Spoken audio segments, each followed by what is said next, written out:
All right, let's see how we are going to apply our sampling distribution for means problems. Here we go. So here were our formulas that we had already dealt with, okay, and we had already talked with. Okay, so when we do a problem, the very first thing that we will do is we will identify some information about it. Like we want to identify um, well, I put here a regular X because I think it's always a good idea to know what the context is that we're talking about. What is each piece of data representing? What are we dealing with? Okay, so that's what I did. And then we definitely want to identify what is the population value? What are we saying that is happening? And what's that population standard deviation? Okay, so now our sample size is 48 because here we had 48 months. It was for 4 years worth. And then what happened was in those 4 years worth, the student had collected data and that average was 2.5 inches of rain per month. All right. When we knew that overall past historical data has said they get 2.95 inches per month on average with a standard deviation of 0.35 inches. Okay. So then what's happening? Okay. Is this an unusually low amount result? Or, because look here, we know that all samples should be centered around. So if we were doing a normal model, then our samples should be centered around 2.95, which because that's what the population is supposedly having. And then we can determine how varied our samples would be because we take our standard deviation and divide it by the square root of our sample size. So there's the variability. Okay. So now the next point then is this. We say, okay, then now that we know if everything's good to go and the climate is staying the same, all of our samples would be centered. Most of them would be around 2.95, and we'd have that 68, 95, 99.7. We'd have the normal distribution of things within 2.9, close around 2.95. So, what's this? Where's this 2.5? Is that rare or not? Well, I have to see how many standard deviations it is away. So therefore, that's why I got my standard deviation, so I can see how varied should the samples be. And then I did my z-score. So x bar minus the true mean over the standard deviation of x bars, right there, is 8.82 standard deviations below the mean. So having an entire average of 48 months that is 4.5 inches below the regular average is huge. That is a majorly big deal for that entire average to be that much lower than what it previously has been.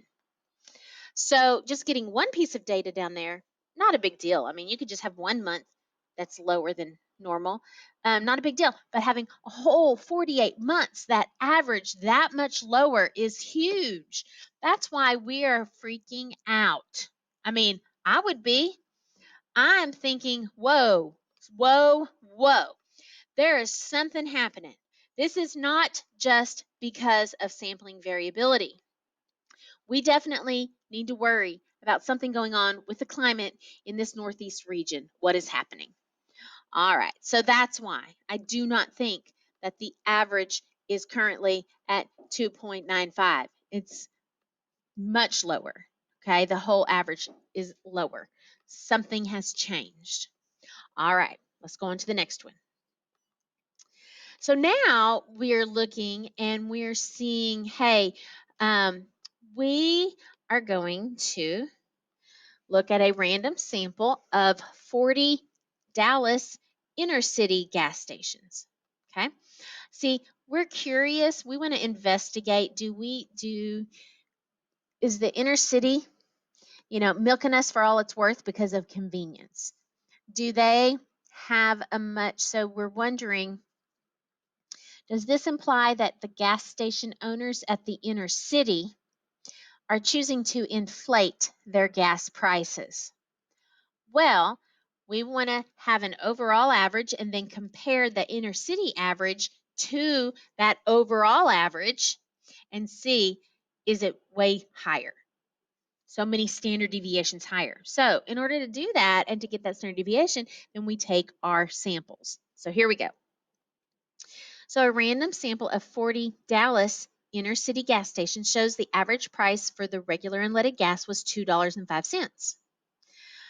Well, the average regular gas for the gas stations of the entire city. So overall, it's $1.98. So, and it has a standard deviation of 17 cents. Okay, that's how much it varies across the city. Okay, so I get that. I see this 2.05. Okay, is that a big deal? I mean, yeah, it's a little higher, but is that a lot higher where I'm saying, holy moly, the inner city is definitely milking us for what all we've got because of convenience. The average in the inner city is not the same average as what's happening in the entire city. It's higher. Okay, well, let's see. We got to know like what the standard deviation is to see if that's unusual. So here we go. So what's the probability? Oh, so we asked two questions. What's the probability that a randomly selected set of 40 gas stations gives us that average at or above 205 if the inner city gas stations is the same as the entire city? So that means that a piece of data is the gas price per gallon at the gas stations. Overall average for the whole city is $1.98 with that standard deviation of 0.17. Then we take samples of size 40. Well, the results we got, so if you, and I wish that I had that, but what you could think of is drawing a normal model and see, and you know that this normal model would be centered at averages. So most of the time you take samples of size 40, the average would be $1.98. Okay? But the sample that we got was 205. So this sample here, this X bar was 205. Is that way high? Well, the first question we are asked is what's the probability of it being here or higher? So what proportion of samples, if everything is centered at $1.98, then what proportion of samples are here at 2.05 or higher? Okay, well, then that's this. So all of our samples would be centered at $1.98 and the standard deviation would be 0.027. So let's see how far our 2.05 is off. So look at there. There's my x minus the mean over the standard deviation. Oh, 2.59. Wow. That 2.59 is an upper outlier. So what that tells me is, wow, I don't think that the inner city average is the same as the whole city. I don't think so. I think that what's happening is the inner city average is centered higher than the whole city because there shouldn't have been, I should not have gotten that result if the data was centered there at $1.98. Okay, so that's what's happening. Now, we also are asked, what's that probability? Oh, did I not figure that out? I did not. I did not answer the question I was supposed to. Look here. The question is this, and I didn't answer it. It says, what is the probability that a randomly selected set is at or above that? Okay, so I answered the other one. Does this imply that the gas station is inflating its prices? So I answered that. Yes, the inner city seems to be is an outlier amount. So I don't think we would have gotten this average if the inner city average is the same as the entire city. Therefore, I think that inner city is a higher average than the dollar is higher than the $1.98 like the rest of the city. Okay? The inner city average is higher than the rest of the city's $1.98 average. Now, but I didn't do the proportion. I don't know what that is, but I didn't know percent. I didn't answer this question in blue. So how do I do that? Well, I need to come on over here and I need to do myself a norm CDF from 2.59 up to 99, and I'll see whatever that is. So you can compute that. So whatever that percent is, that tells me that's the probability of getting that sample if the centers is really $1.98. So it's pretty small. Okay, I don't know exactly what it is, but I think it's probably somewhere between 1 and 2%, less than 2%. Okay, so hopefully that helped you out there. And then you can now do your practice problems. There's 5 of them. Again, go through this process. What is everything representing? What is the population amounts for the mean and standard deviation? What is the sample size? What is the what sample results did you get?